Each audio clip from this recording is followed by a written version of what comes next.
जय गुरुदेव। आज दिनांक 18 मई और आज की राम कथा से पहले 2 प्रश्न पूज्य गुरुदेव के चरणों में रखना चाहेंगे। पहला प्रश्न छत्तीसगढ़ से ओमकार प्रसाद साहू जी की तरफ से है। वे कहते हैं, गुरुदेव, मैं आपके ध्यान में निरंतर रहना चाहता हूँ। मेरे माता पिता मेरी शादी करना चाहते हैं, पर मैं शादी नहीं करना चाहता। मैं संन्यास लेना चाहता हूँ, परंतु इसमें घर वाले सहमत नहीं हैं। मैं क्या करूं? कृपया मार्गदर्शन करें। धन्यवाद।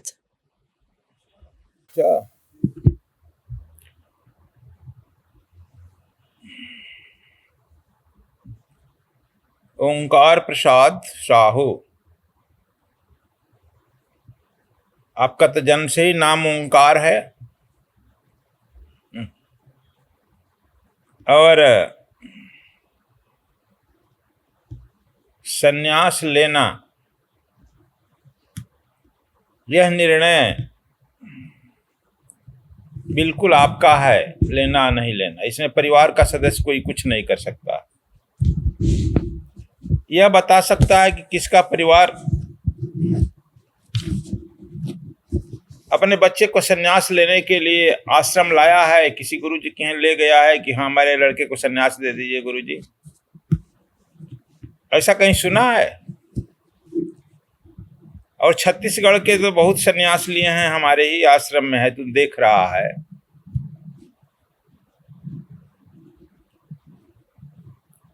कोई तैयार हुआ है? जो भी लड़के या लड़की आई हैं वो सब अपने मन से आए। आज जिसके माँ बाप लाते हैं कि इनको रख लीजिए संन्यास, वह लड़का उतना ही तेजी से वापस भागता है। अभी तुम्हारे यहाँ के 2 माँ बाप लाए थे, देखा होगा, उतने ही तेजी से वापस भागा कि नहीं नहीं, ये मन हरदम उल्टा चलता है बच्चा। तू सुना होगा बुद्ध का, महावीर का, जहां से सन्यास परंपरा शुरू है वहीं की मैं बात कर रहा हूं। बुद्ध माँ बाप के इकलौता लड़के हैं। क्या उनके पिताजी ने आदेश दिया कि जाओ बच्चा आप सन्यास ले लो?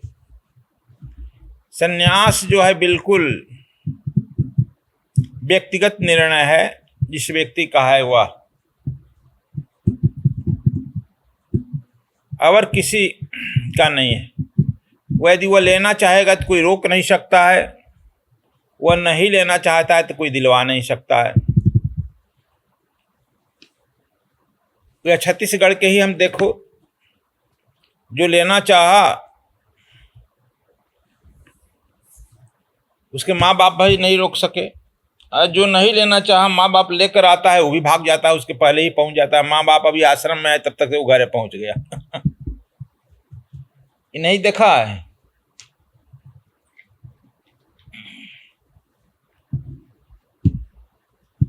भगवान बुद्ध का हम जो कह रहे थे, सन्यास परंपरा जहां से शुरू हुआ है, देख नहीं रहा है, राजा है, माँ बाप के अकेले हैं, शादी भी हो चुका है, 28 वर्ष की उम्र है, अभी जवानी में पहुंच रहे हैं, और जिस दिन लड़का हुआ उसी दिन घर छोड़ करके भाग आए। कंथक लेकर आया, रो रहा है, समझा रहा है कि चल लौट जाइए। क्या लौट गए? यह बच्चा बिल्कुल स्वतः आपका व्यक्तिगत निर्णय। दूसरी बात देखो, आदि शंकराचार्य का नाम सुना होगा। आदि शंकराचार्य 5 वर्ष के हैं, उनके पिता मर गए हैं, माँ विधवा है और घर में कोई नहीं है।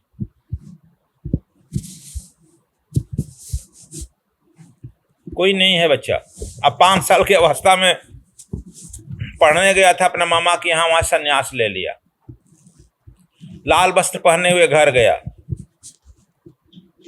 उसकी माँ देखी तो घबराई, लेकिन उसकी माँ जरूर शंकराचार्य की माँ थी। कही कि बेटा तू तो बड़ा खतरा किया, तुम्ही को देखकर मैं जिंदा थी, अल्प अवस्था में ही तुम्हारे पिताजी की मृत्यु हो गई और तुम संन्यास ले लिया। घर में गई, उस समय सोने का सिक्का चलता था, 5 रुपया सोने का सिक्का लाई, 5 वर्ष के लड़के के पैर पर रखकर गोड़ लागे। इसीलिए सन्यासी जो है छोटा से छोटा होता है, बड़े से बड़े लोग पैर छूते हैं, प्रणाम करते हैं। वह 5 सोने का सिक्का उस शंकराचार्य के पैर पर रखी और प्रणाम की, कही कि तुम चले जाओ सीधे, रात्रि में यदि नजदीक मेरे रुकेगा तो मोह हो जाएगा पुत्र का, रुकना मत, चले जाओ। वह शंकराचार्य 5 वर्ष की अवस्था में बचा, घर से चलकर कहाँ चेन्नई, मद्रास और कहाँ हिमालय का जोशीमठ पहुंच गया। कोई रोका, और 5 साल का वह सन्यासी हो गया। और शंकराचार्य 24 साल तक ही जिंदा रहा। जो आदमी पूरे जिंदगी जी करके काम नहीं कर सकता है, शंकराचार्य 24 साल में वह चारों धाम की स्थापना करके चलता भी बना। बहुत लोग 100 साल, 125 साल तक जीते हैं, मरे मरे जीते हैं। कुछ जीने से फायदा होता है?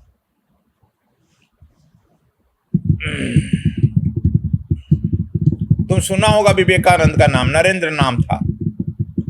उसके तो पिताजी भी मर गए थे, माँ विधवा थी, घर में खाने का ठिकाना नहीं था, भोजन नहीं बनता था, और वह जो है निकल गया। नरेंद्र वह विवेकानंद होकर लौटा, गया लौटा कहीं। तो यह जो है किसका कहे बच्चा, कहन सुनन को है नहीं, समझन की है बात।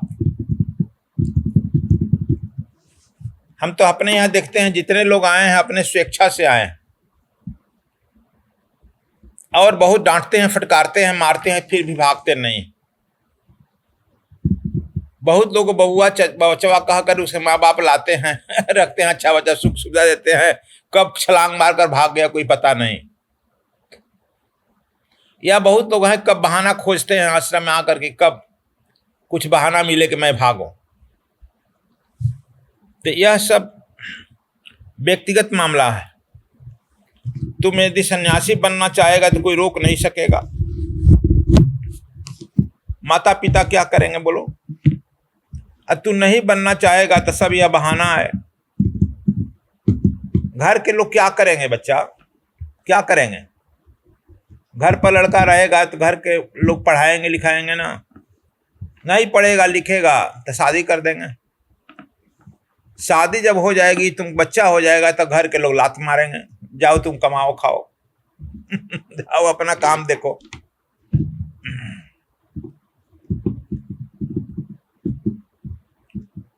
लात मार देंगे। अब तुम चाहे लेबर करो, मजदूरी करो, जो करो, अपना काम करो। यह बात समझ लो। तुम लिखा है कि मैं ध्यान में निरंतर रहना चाहता हूं, ध्यान में भी तुम निरंतर रहना चाहेगा तो कोई रोक नहीं सकता है, कोई बाधा नहीं बन सकता है।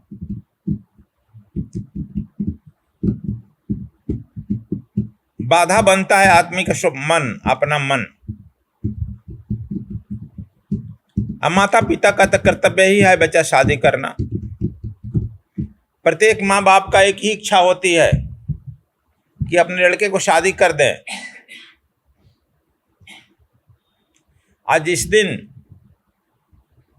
लड़के की पत्नी माने माँ बाप की पुत्र वधू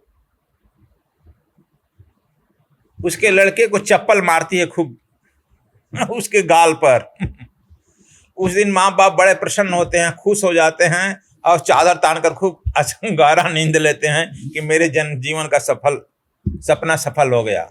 कहा भाई मेरा लड़का पिटा गया पत्नी से अब ठीक है, अब ठीक रहेगा। तो माँ बाप देखो, पूछो ऐसा क्यों? ये साइकोलॉजिस्ट कहते हैं कि प्रत्येक माँ बाप अपना लड़का लड़की से बदला लेना चाहता है, दूसरे से कहाँ से बदला लेगा? अब कमलेश कैसे खुश होगी जब देखेगी कि अपने लड़का का खुद शादी करके आ गई, उसके लड़के को उसकी पतोहू मारेगी तो खुशी होकर के कही गुरुजी बहुत हमारा जीवन सफल हो गया लड़का हो गया। यह साइकोलॉजिस्ट कहते हैं। अब समझ गया तुम? इसलिए यह आपका निर्णय है। आज तक जितने सन्यास लोग लिए हैं, किसी के माँ बाप नहीं दिलवाए हैं बच्चे। इसलिए तुम बुद्धों का पथ हमारी किताब पढ़ो, उसमें स्वामी आत्मादास जी का भी वर्णन किया गया है। क्या दृश्य है, उनके माँ बाप, पिताजी, उनके दादाजी अंधे हो गए थे रोते रोते, लेकिन उनका अपना निर्णय था लिए। तो यह बता दिए तुमको। अब जितने लोग हमारे यहाँ आए हैं, कुछ लोग माँ बाप लेकर आए हैं, कोई लड़का आज तक टीका नहीं टीका है, लिख करके भी दिए। तो यह आपका निर्णय है, जैसा आप सोचो वैसा आप हो बनेगा, वैसा ही आप जो है करने में सफल होगा। धन्यवाद। धन्यवाद गुरुदेव। आज का आखिरी प्रश्न मोगा पंजाब से लीना जी ने भेजा है। वे कहती हैं कि गुरुदेव, आप कहते हैं कि हमें साधना करनी चाहिए, पर जब मैं साधना में बैठती हूँ तो मेरा मन चिंता में पड़ जाता है। आपकी कृपा मुझ पर बहुत है, पर मैं ये नहीं समझ पा रही कि मैं नेगेटिव क्यों हो जाती हूँ।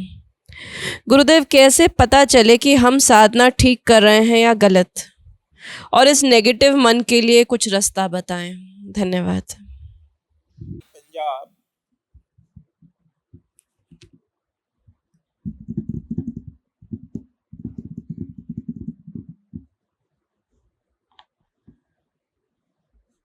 आप जो है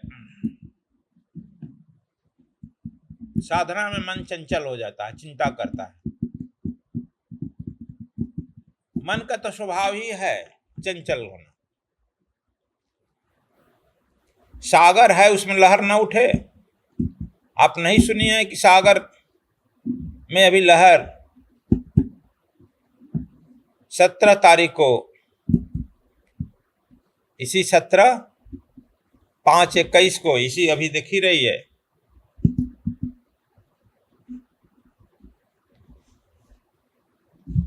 कौन ताउती नाम की लहर उठी है, सुना।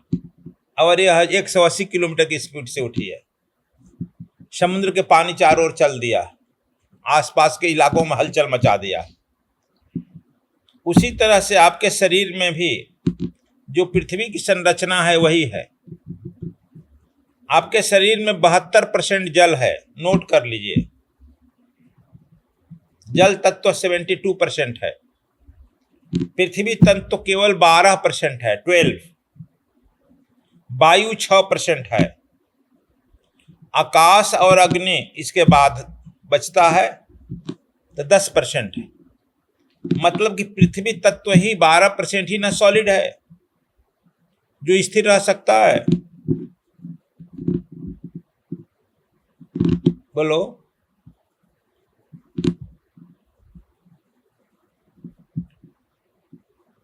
लेकिन 88%, 72% जल, और जोड़ लो वायु 6% और अग्नि और आकाश तत्व, मतलब 88%। 88% तो उड़ने वाले ही है ना, चंचल का ही स्वभाव है ना, तो इसका तो स्वभाव ही है चंचल। और रोज हमारे सत्संग में सुनता है, कबीर साहब भी कहते हैं, ई मन चंचल, ई मन चोर, ई मन शुद्ध ठगार। रोज तो सुनता है कि यह मन तो है चंचल ही, इसका स्वभाव ही है। दूसरा इसका गुण है चोरी करना, और इसका तीसरा का गुण है शुद्ध रूप से ठगारी करना। जब से यह सृष्टि हुई है तब से आप चले हैं, हर समय मन की ही बात मानते हैं। अब फिर कहते हैं मैं ठगा गया, फिर जन्म लेता है, फिर मन के बात ही मानता है। गुरु जी के यहाँ आता है, फिर कहता है गुरु जी मन हमारा बात मानता नहीं, मन ऐसा कहता है करने के लिए, मन ही ना कहते हो तो तू बार बार मन ही की बात मानते हो, मन का तो काम सुनता ही ठगारी है। कबीर साहब आगे भी कहते हैं, मन मन करते सुरनन मनि जोहड़े मन के लक्ष्य द्वार। कहते हैं कि मन मन करते सुर नर और मुनि सब जो है जकड़ा में पड़ जाते हैं, बंधन में पड़ जाते हैं। मन के लक्ष्य द्वार, यह मत समझो कि मन को तू घेर करके रख लेगा। वह मन तुमसे कहाँ से किधर से निकल जाएगा, यू कैनॉट इमेजिन इट। भगवान कृष्ण भी गीता में कहते हैं, लीना जी, मन एवं मनुष्य नाम कारण बंधन मोक्ष है। मन ही आदमी का बंधन का और मुक्ति का कारण है। मन के चक्कर में क्यों पड़ा है? कबीर साहब तो इतना कहते हैं, मन का कहा न कीजिए, मन है पक्का दूत, ले डूबे हैं दरिया में प्राण जाए हैं छोट। कहते हैं मन का कहा ही मत मानो। अष्टांग योग में एक स्थिति है जिसको कहते हैं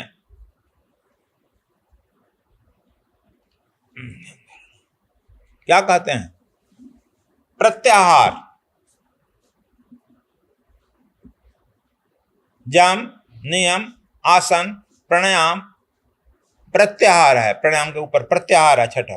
जब प्रत्याहार ठीक होगा तब आता है धारणा, ध्यान, समाधि। पांचवा प्रत्याहार ही है। प्रत्याहार का अर्थ ही होता है प्रत्याहार, जो तुम्हारा मन मांग रहा है उसके उल्टा आहार देना। मन मांग रहा है खूब कच्चा पच्चा चटक पटक कटा देना। देखो तो हमारे महापात्रा जी मन को उल्टा देते हैं, कच्चा पच्चा चटा देते हैं नहीं देते हैं पक्का। तो प्रत्याहार का अर्थ ही होता है मन के उल्टा देना। यह योग में, अष्टांग योग में भी आता। मन जो मांग रहा है उसके उल्टा, प्रत्याहार, उल्टा देना। इसे क्या होगा, मन की विचार शक्ति टूटेगी। नहीं तो मन जो मांगता है वही करो, वह मन की शक्ति। देखते हो जो बड़े घर के लड़के, जो लड़का मांगता है बाप दे देता है, हाँ हाँ हाँ हाँ, वह लड़का और उद्दंड हो जाता है। आश्रम में भी आकर के लगता है सब मना पकौड़ा तकौड़ा कचौड़ा बनाने लगते हैं। तो गुरु जी बूढ़े रहते हैं, क्या करते हैं, डांटते हैं, तो छिप कर बनाता है, छिप कर बनाने लगता है।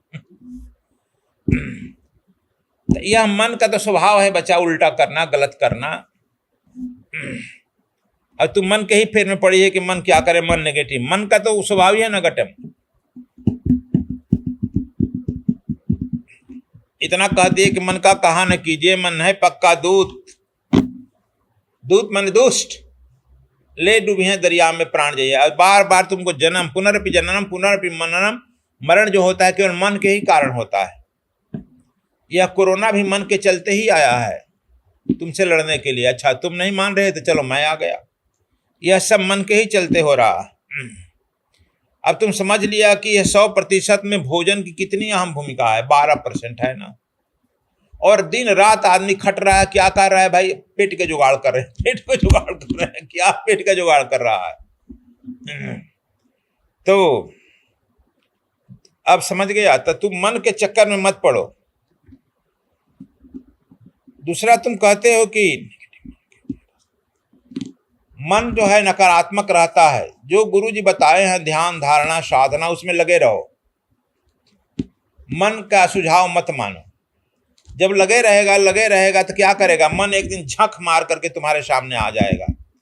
जैसे सूरदास ने कहा है, उड़ी जहाज की पक्षी पुनि जहाज पर आवे। जैसे कोई जहाज पानी में जा रही है और उस जहाज से पक्षी उड़ करके चली जाएगी, तो क्या जहाज में कहीं पेड़ है, समुद्र में कहीं पेड़ है, जाकर बैठ जाएगी? वहां आकर के पुनः उसी जहाज पर बैठेगी। उसी तरह से तुम्हारा मन, इसको नकार दो। जो कह रहा है मत करो, अपने ध्यान धारणा में रहो, पूजा पाठ करो, उपासना करो, किताबें पढ़ो और गुरु जी का प्रवचन सुनो, टीवी पर आता हुआ देखो। मन की बात ही मत मानो। आपको हम पूरी अष्टावक्र गीता कह दिए कि मन को साक्षी बनकर चुपचाप देखते रहो। मन जा रहा है तो जाने दो, तुम मत वहां से हिल। मन जाएगा लेकिन शरीर से तुम वहां बैठे रहो और साक्षी देखते रहो। आप इंटरेस्ट लेने लगते हैं मन के साथ। जैसे कोई बच्चा खेल रहा है, बच्चे के पीछे पीछे तू दौड़ेगा, बच्चा और तेजी से भागेगा। चुप कहीं तू बैठ जाओ, बच्चा तुम खोजते हुए तुम्हारे नजदीक आ जाएगा। मन का वही हालत है। मन के हम पीछे पीछे चलने लगते हैं, इंटरेस्ट लगने लगते हैं, भावावेश में आ जाते हैं। फिर मन के पीछे पीछे शरीर चल देता है। तब शरीर जहां चल दिया, फिर मन चक्कर में डाला। मन को कह दो तुम जाओ, तुम चुपचाप साक्षी बनकर देखते रहो, देखते रहो। ये एक साधना अपनाओ। तो साक्षी बनकर 1 दिन 2 दिन 3 दिन देखेगा, इसे 21 दिन अभ्यास करो, फिर मन आकर गिर जाएगा। और जिस दिन मन गिर जाएगा उसी दिन आपकी साधना पूर्ण होने लगेगी। साधना और कुछ नहीं है, मन का गिर जाना ही साधना है, मन का गिर जाना ही सिद्धि है। और तुम कितना साधना करते रहो, मंत्र जाप करते रहो, मन नहीं गिरा तो नहीं। मन का तो स्वभाव ही है चंचल होना, मन का स्वभाव है नकारात्मक। आप कुछ कर नहीं सकता है। समुद्र में कहते हैं लहर उठ रहा, लहर तो उसका स्वभाव ही है। और हवा इतना वेग से आ गया, देखो तोड़ दिया बंधनों को, चारों तरफ हाहाकार मचा दिया। इसी तरह से आप मन के चक्कर में पड़ेगा तो आपको भी इसी तरह से बार बार जन्म लेगा, बार बार मृत्यु होगा, बार बार आवागमन में पड़ा रहेगा। इसलिए मन से मुक्ति का है कि तुम इस अष्टावक्र का गीता सुना है कि साक्षी बन करके चुपचाप देखो, जहाँ हो वही हो। और दूसरा, स्वर पर ध्यान रखो। स्वर जाता है तो कुछ कहता है, आता है तो कुछ कहता है, उसको सुनो। तीसरा, तू खेचरी मुद्रा में हरदम रहो। खेचरी मुद्रा में रहने पर भी मन जो है रुक जाता है, उसकी गति रुक जाती है और वासनात्मक सोच तो एकदम रुक जाती है। इस पर रहो। पहला, श्वास पर ध्यान रखो। दूसरा, साक्षी भाव रखो। तीसरा, जो श्वास पर जा रहा है मंत्र उसका जाप करो। चौथा, खेचरी मुद्रा में रहो। इतना में तुम लगाए रहो, फिर तुम्हारा जो है ध्यान जो है लग जाएगा। और पूछता है कैसे समझें कि हम सकारात्मक है।